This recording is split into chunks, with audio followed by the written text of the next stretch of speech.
Hey guys, this is Samir for ThinkDigit, and today we're at the launch event of the LG G2 smartphone, LG's latest flagship smartphone. One of the biggest things that LG is touting with this smartphone is its design. As you can see, the side here just has the SIM card slot. There are no controls on any other side. You have them at the back. Now, the deal is you have a volume rocker along with the power button right here and the camera on top. Since LG has said, as per a design element, you use your forefinger, which usually rests at the back of the device, the controls would be easier to use out here. The power button, of course, is for unlocking the device, switching it on and off, and the volume rocker also doubles up for added functionality.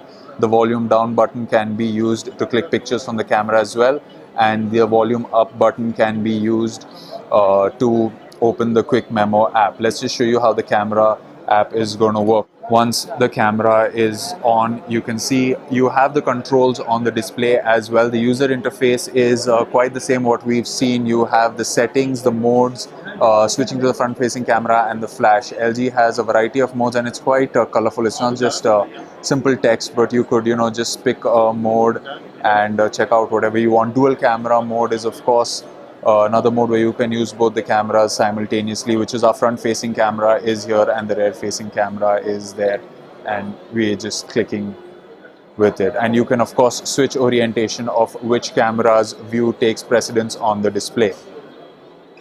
Coming to some of the other modes on the camera as well, as you can see, we're using the volume down button to click the images. It's clicking the images quite fast.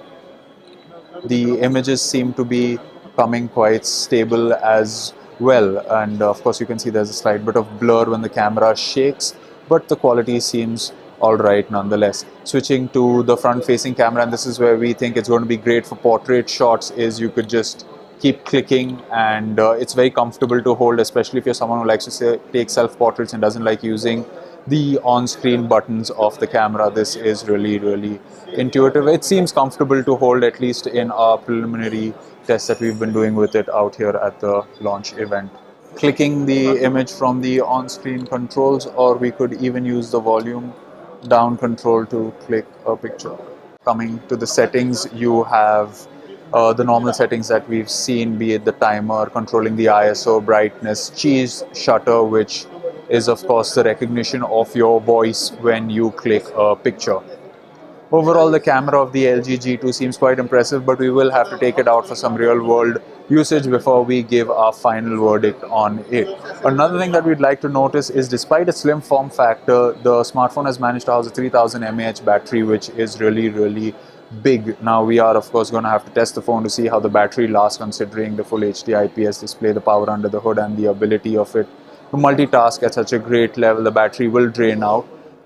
Now LG has said that since you're going to be of course using your forefinger to use the controls at the back, it is likely that you are going to end up touching the camera, which would lead to of course fingerprints and some sort of smudging, which will hinder the performance of the lens at the back. Now what LG says is there is a crystal glass technology at the back which is resistant to fingerprints and basically you touching the camera over and over again. Now out here it does seem quite alright. We can see a little bit of smudging at the back. We don't know how relevant it is of course going to be while clicking pictures, but that is of course something we will comment on once we have the device for review. The implementation of the technology and keeping in mind that your fingers are going to be touching the camera is quite great. So yes, we've touched the camera quite a bit, and the pictures that we've taken do seem fairly alright, at least on the display of the smartphone.